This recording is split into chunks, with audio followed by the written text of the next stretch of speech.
It's Riley. It's Sloan. It's Briar. Hang on to your broomsticks. It's about to get eerie. Today's episode could contain themes and elements uncomfortable to some listeners.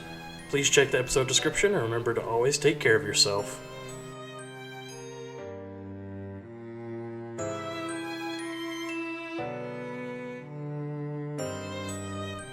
So today we're going to be talking about probably my favorite conspiracy theory, which is Kurt Cobain's alleged suicide. Alleged. Yeah. So to start, I'm going to give a little bit about Kurt Cobain's background, and then I'm going to do a little bit more like background to the leading up to the event. So his birthday is February 20th of 1967, and he was born in Aberdeen, Washington. He's famously known to be the frontman of Nirvana, and he's considered one of the most influential musicians in the history of alternative rock. And his band, Nirvana, was formed in 1987. And he was soon hailed to be the voice of his generation, but he absolutely resented that because he believed his message and his artistic vision was misinterpreted by the public. And through most of his life, he struggled with chronic bronchitis and intense physical pain from an undiagnosed stomach condition. And he had many drug problems. And his first experience with drugs was at the age of 13 with the use of weed. He continued the use into adulthood, and he used LSD, acid, and according to Chris Novoselic, any kind of drug that he could just get his hands on. Kurt was also prone to alcohol and solvent abuse, and he suffered with depression. He had 2 heroin overdoses, but this is where Courtney, his wife, gets involved. So he had 2 heroin overdoses, but no, she didn't call an ambulance. She resuscitated him with naloxone. So that brings us to Kurt's first alleged suicide attempt, which happened in Rome on March 3rd, 1994. Where he overdosed on champagne and Rohypnol. And Courtney Love woke up and found him and immediately rushed him to the hospital. So that time she took him to the hospital. Yeah, that time. When it was champagne and Rohypnol. But I digress. They were out of naloxone. They're out of naloxone. So Courtney said the reason was because she was going to have an affair. Like, she came out in an interview and was like, she was going to have an affair, and she said, I almost did one time, and he knew it. I have no idea how he knew it. The plan didn't ever go anywhere, nothing happened, but the response to it was he took 67 Rohypnol and ended up in a coma because I thought about cheating on him. I thought you were about to say she only took him to the... I thought you were going to say she took him to the hospital because she was going to have an affair. No. I was like... No. I was like, wait a minute. That's a he tried to overdose because of her. Yeah. Even though she never said anything about it, and she's like, I don't know how he knew. Anyways. But Kurt denies that was a suicide attempt, and he said he was just going to take all of his and Courtney's money and disappear. So, I don't know if, like, his plan was to fake an overdose, and he knew he would, like, whoop, and back up and be okay and be like, yeah. Yeah. So. Okay. Or he just he was a little heavy-handed. Yeah, probably. That's more like it. He probably thought he could take more than what he could. Yeah. Because he has done so many other drugs. And he's like, if you're going to take one, might as well take 60. Yeah. But Courtney's response to Kurt saying that was, he's not going to get away from me that easily. I'll follow him through hell. So, that's a little... obsessive? Yes, just a little. But he had to stay in the hospital for 5 days, and when he was released and returned to Seattle. On March 18th, 1994, Courtney called the Seattle police and told them that Kurt was suicidal and locked himself in a room with a gun. When the police arrived, they confiscated several guns and a bottle of pills from Kurt, who insisted he was not suicidal. He had locked himself in the room to hide from Courtney. So he was like, no. He just needed a minute of peace. Yeah. So that was 17 days after his first suicide attempt. Where he was wanting to leave her. Yeah, where his plan was to just take their money and go. So Courtney arranged for an intervention regarding Kurt's drug use, which she planned to have it March 25th of 1994. And Kurt was angry. He felt insulted And he was angry at all his friends who showed up and locked himself in a bedroom upstairs and was like, y'all. I haven't. Yeah. But by the end of the day, he agreed to undergo a detox program. So he arrived at the Exodus Recovery Center in Los Angeles, so from Seattle to Los Angeles, on March 30th. So 5 days after the intervention. And that following night, actually, it says that that was the last time he talked to Frances, his daughter, and like the last time he talked to a lot of his family. At the intervention? Yeah, no, when he got checked in to the rehab center. He got to like say his goodbyes, I guess, for while he was staying in there. And he had actually made a joke about how he was going to escape and leave. So that following night, he walked outside to have a cigarette, which I'm also confused how he could still have cigarettes when he's in a... A lot of times they will still let him smoke because it's already so much. Yeah. But he walked outside to have a cigarette and climbed a 6-foot-high fence to leave the facility, and he took a taxi to the Los Angeles airport and flew back to Seattle. So was this planned, or you think he was just out there smoking and was like, yeah. I can get over that. I think he really had the thoughts because he made the joke about how he was going to, like, leave. Yeah. And I think he, like... I don't think he planned it fully, but he was like, you know what? No, I think I can do it. I can make that. Like, I got this. And then he just did it. Yeah, he just was like, yeah, let's go. So, on April 2nd and 3rd, he was spotted in numerous locations around Seattle. On April 3rd, Courtney contacted a private investigator, Tom Grant, and hired him to find Kurt. And Kurt was not seen the next day. Like, no one had saw him. And on April 7th, there were rumors of Nirvana breaking up, and the band actually pulled out of the 1994 Lollapalooza Festival. Which I find interesting, because that was the one our parents went to. That's pretty cool. On April 8th, his body was discovered at his and Courtney's home in Seattle by an electrician named Gary Smith, who arrived to install a security system. The time he was found is kind of iffy. I found a couple of sources that said he was actually found on the 5th, and then some say he was found on the 8th and would have been dead on the 5th. So some people say he was found on the 5th, and then some say he died on the 5th and was found the 8th. So Kurt was found in the greenhouse on the top of his garage. And his case was closed and ruled as a suicide by a single gunshot blow to the head. And he was found lying on his back with the gun to the side of his corpse. And he still had his medical bracelet on from the rehab center.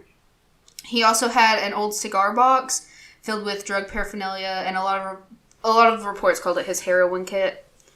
And alongside the kit on the floor was a cigarette lighter, a pack of cigarettes, a winter hat, cigarette butts, a wallet, and sunglasses. And something I found interesting was, in the inside of the house, there was a TV dinner on the stove. And all he had, like, his last meal they found in his stomach was root beer and caramel delights. So it was like he had just... made dinner and then just... Yeah, hadn't ate it. That's kind of weird. Yeah. You would think, why would you make it and not eat it? Yeah. Why even make it if you're just gonna kill yourself? Right. So... I know I'm not the only one that believes that this case was closed incorrectly. I don't think it was a suicide. Because there's just no way he killed himself without there was foul play. So the amount of heroin in Kurt's system was 3 times the lethal dose. That even a heavy drug user like himself with a high tolerance would just not have been able to fully inject it, remove the syringe, place it back in the box, roll down the sleeve, pick up the shotgun, and use it. There's just no way. That's just like the Marilyn Monroe thing, wasn't it? Like she had stuff down her throat that would be way too much. Because she had pills still in her throat that weren't even swallowed. Yeah. Because injected heroin only takes seconds to have effect. That's why a lot of people, when they pass out and they overdose with the needle still in their arm, because... it just automatically starts going.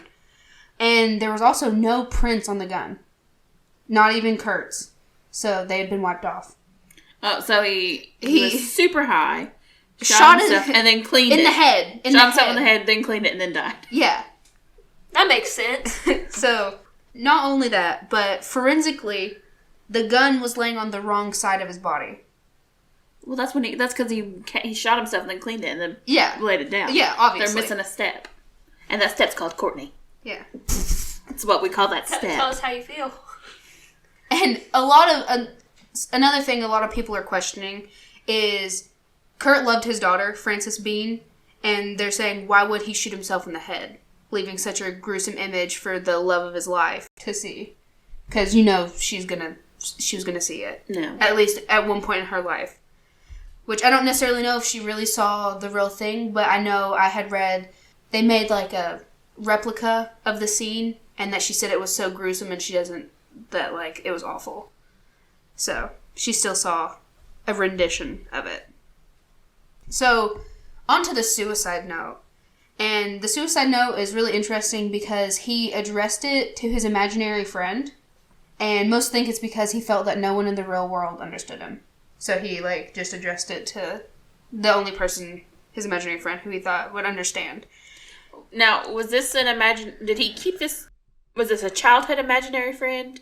Or was this an imaginary friend that he continued in his adult life? It was an imaginary friend from his childhood, and I don't know if it was, he still had it when he was older. Okay, but I know it started makes me wonder as a about child. Some other mental health things. Yeah. But he was so poetic, if you will. I could see it being his childhood imaginary friend. And he still just every so often mentions it and being like, yeah, you're a real one. Yeah. But personally, when you actually read the note, I don't think it sounds like a suicide note. I think it really sounds like a note for his bandmates being like, I'm quitting the band. Which is not surprising because, like I mentioned before, he hated how his artistic view was being portrayed by his fans. Well, and there's multiple points where he's wanting to run away. Yeah. And he even says himself, no, I was going to leave. I was running away. Yeah. I wasn't killing myself. I wanted to run away. Yeah. So, that to me is not just a sign, that's not necessarily saying suicidal. He's just saying, I'm going to run away. You know, I want out of the spotlight. I want away from Courtney. He was done with it. He just sounds like he was just done with it. And when you look at the note, you can pull up pictures of it. And the only part that really makes it sound like a suicide note is the ending, which is in a different handwriting. When you look at it, it's pretty drastically different. It looks like someone trying to copy his handwriting, but not being able to do it. I remember you showing me that, and it was not even copied. Yeah. Good. It was completely, you could say that's two different handwriting. Yeah. And it's continued after he signs it. Yeah. When you look at it, he has his name written, and then there's that last part. So, that's interesting. But I have a quote that says, Kurt Cobain's suicide note has been analyzed by handwriting experts who unanimously agree that the first portion and the very bottom portion, the only part of the note that alludes to suicide, is written differently and has the look of someone trying to copy Kurt's handwriting style. And there's actually a longer bit of that quote, but I'll get back to it later. So, now we're going to move on to the investigation and how poorly it was done. And the Seattle PD did a pretty much awful job working this case, and even the chief of police at the time admitted that they did it so bad it merits it being reopened. Because they just automatically assumed it was suicide, so any evidence that suggested homicide was just dismissed. They were just like, whatever. Because he was a junkie rock star. Yeah. There were many errors in the official report. For instance, there's the door where his body was found on the greenhouse. They said it was locked, but that's false because it didn't have a deadbolt. It was just a push lock. So they could have got it. It wasn't locked. What did they say? Which way it was locked? No, I couldn't find that. Okay, they just said it was locked, but... So, Kurt was found in the home in Seattle that he shared with Courtney. And what I was confused about was, where were her whereabouts? Because she had this private investigator come out and, look for him, but he was found in their house, and I'm like... Well, and she was concerned about getting cameras set up. I'll get there. Okay. Girl, I'll get there. That's coming later. So... I was really confused about, where she was. And I was struggling to find consistent reports of where she was. Because if you just, searched on Google, the first thing that pops up is that she was also in rehab in Los Angeles. Okay. But I'm like, if she was in rehab, how'd she even find out about him going missing? How'd she call this private investigator? How'd she do all this stuff? Because if I'm remembering correctly, she called the private investigator and also canceled all of Kurt's credit cards. So she's just like running her business? Yeah. Just living her life? So that's why I was confused about her, if she was in rehab, how she was doing all this stuff. But there's actually FBI records that says she was staying in a Beverly Hills hotel. Okay. Why? No idea. So why, if you have your own house, or you could be in rehab because you could benefit from rehab. Yeah, for but sure. But no, I'm gonna chill in a Beverly Hills hotel. So back to Tom Grant, which is the private investigator that Courtney had hired. He believed that there was foul play. He believed that something was going on and that it should be reopened. And this is where we're going to get into shady stuff that Courtney did. So Courtney's attorney, Rosemary Carroll, believes that Courtney was involved in a conspiracy. Her own attorney so was like... her own private investigator believes there's foul play, and then her attorney believes she's involved. Yeah, because Courtney had accidentally left her handbag at Rosemary's house. And after Kurt's death, she was like, I'm going to take a gander and look inside here. And she found 2 pieces of paper. The first piece of paper she found was a note that Courtney had wrote herself that read, "Get arrested," which she successfully did a couple days before Kurt's death, but his body hadn't been found yet, and that's the point in which she had hired a private investigator. Oh, so that's her plans? Yeah. She was trying to set herself up an alibi, but where they hadn't found his body yet, so she was like, oh, snap. I need to get another alibi. So she calls Tom Grant to locate him, and then immediately after calling him, called an electric company to install alarm systems, but only on one part of the house, the greenhouse. That was the only part of the house that she was like, as soon as possible. She told him, as soon as you can, as soon as possible, get a security system on the greenhouse. Why? To set herself up an alibi. Yeah, that's what I mean, obviously. But I'm like, why? That gives her up, though. Like, that's... Yeah, that's an obvious, like... That's not setting you up an alibi. That's setting up yourself to be a suspect. Because you're planning on him being in the greenhouse. Yeah. When you lay your scene. And the electrician she called is the one who found his body. Yeah. So... But or that's why she needed somebody to go find it. Yeah. While she was in jail. Yeah. But actually staying at a hotel. Because she couldn't actually fully get arrested. So, here's the second piece of paper is what gets me. It was a handwriting practice. Trying to copy his? Yeah. So this takes us back to the quote that I said there was a second part to. And it's his handwriting had been analyzed and the 2 sections were different. And it says that handwriting experts analyzed the portion of the letter that looks like someone's copying it and the practice sheet found in Love's handbag, and the form and shape of letters match almost identically. So why was nothing done with evidence like this? Why has there not been any sort of... Just because it's closed? Because it's closed. Yes, because they closed it and they're just like, leave it. But why would they reopen it? All these people, even the chief of police said it needs to be reopened. Her investigators said that there was foul play, and her attorney said that she probably had something to do with it. And they've obviously had some sort of evidence. I feel like that nowadays it's like, oh, it's a little far out. But, that's plenty enough to open it and investigate. Be like, this was done shoddy.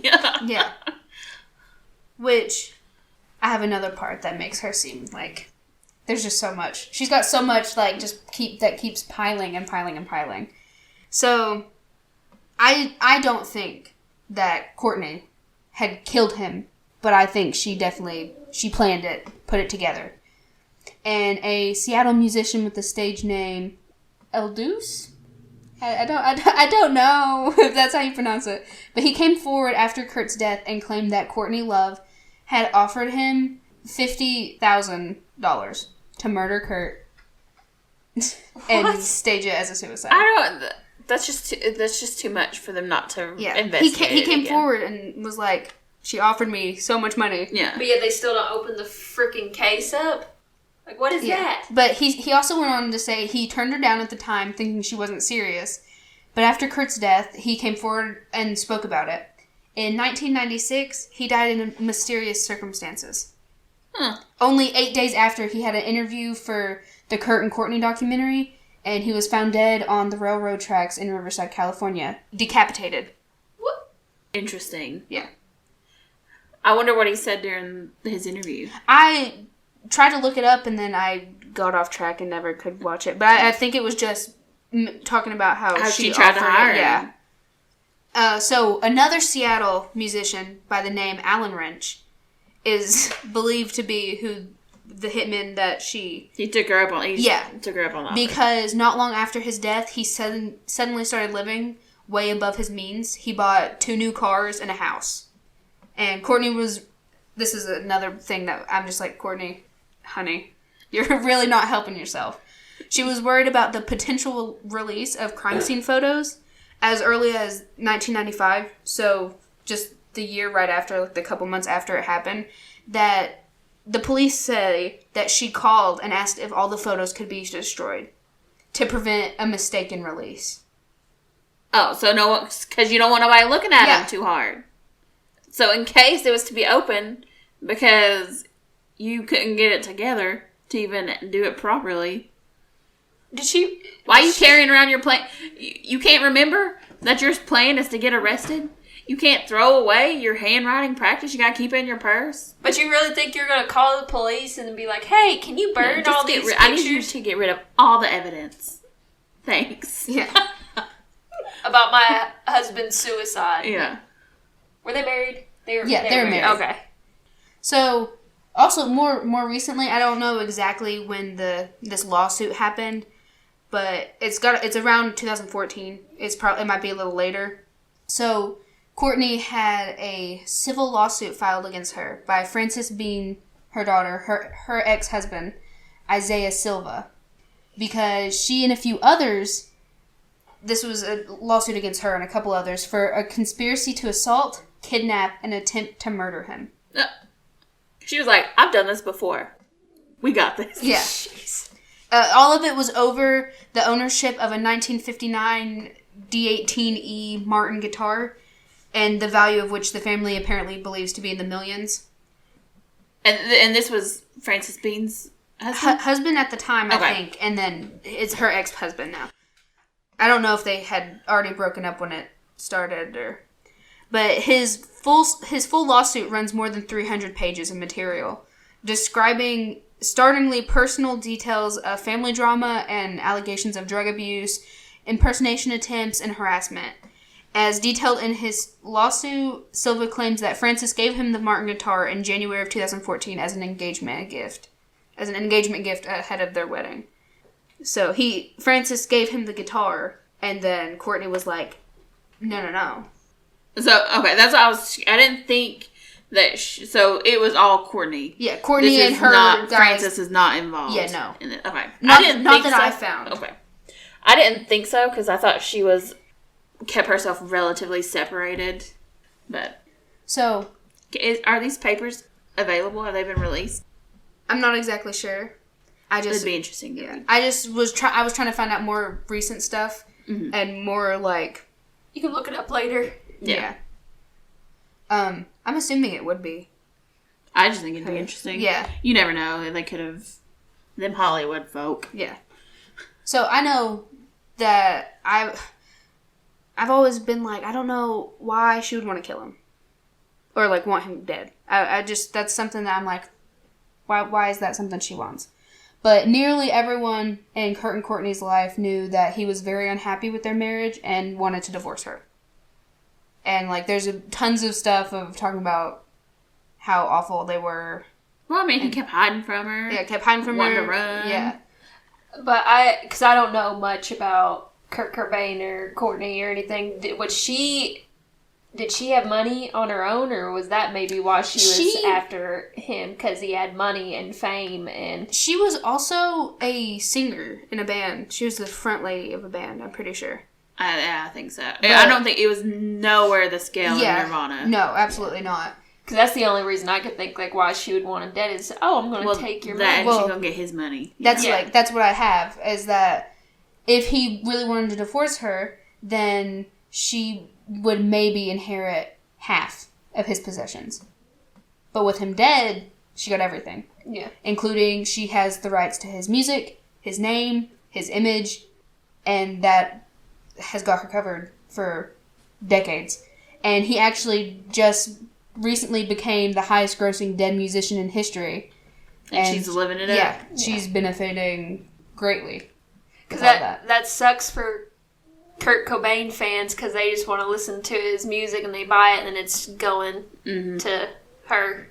Which I think, I meant to look into it. I think it might have switched at least half to Frances now. I think she's got some ownership. So, I feel like a goober because I knew. I was like, it's eating away at me. What band was Courtney Love in? What band was Courtney Love in? It was Hole. Yeah, so it was pretty big. It was pretty big. It was not Nirvana big, but it was big. Yeah. I think it mostly came from our true disdain. Yeah, for sure. For Courtney. And I was like, she was nothing but a wiggle. Yes. And also, as when Frances Bean turns 30, she gets all of Kurt Cobain's assets left to her. Which is probably why it's killing Courtney that they have such a rough relationship. Yeah. And that was something I read in those documents was Love used to talk to Silva all the time and try and get him to help get them back on track. Yeah. I mean, is it really any big surprise that Frances doesn't want anything to do with her mother? It's almost certain that Courtney had a part in Kurt's death, and then she sicked 3 men onto Frances's ex-husband. Yeah. I think there's a lot, and even just those little, because we did find that those documents are on there. You can find them. The lawsuit is online. But it's interesting some of the characters that play out that did that, because it just shows the nasty side of Hollywood. Yeah, because one of the main guys it talks about that was a part of it was Sam Lufty, which is he was Britney Spears' manager, Amanda Bynes, Lindsay Lohan. He's worked with all of those who are all having a hard time. And Silva even said that he was a drug provider for both Love and Frances. Yeah. So, and that could explain some of this as to where, like, why aren't they reopening it? Well, there's some deep, nasty players in it. Yeah. So, and even more so, which one was it? El Deuce? Yeah. Who ended up dying mysteriously? No. Yeah. Yeah, he died mysteriously because he came out and was like, she offered me $50,000, and I thought it was a joke. Yeah, so, well, if she's got these people running around doing her business, attacking people to steal guitars back, well, she could stick him after him. Yeah. She's got a lot of that Nirvana money right now. Yeah. For now. Next year.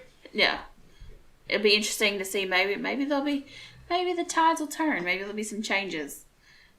Or some investigations. Yeah. That'd be nice.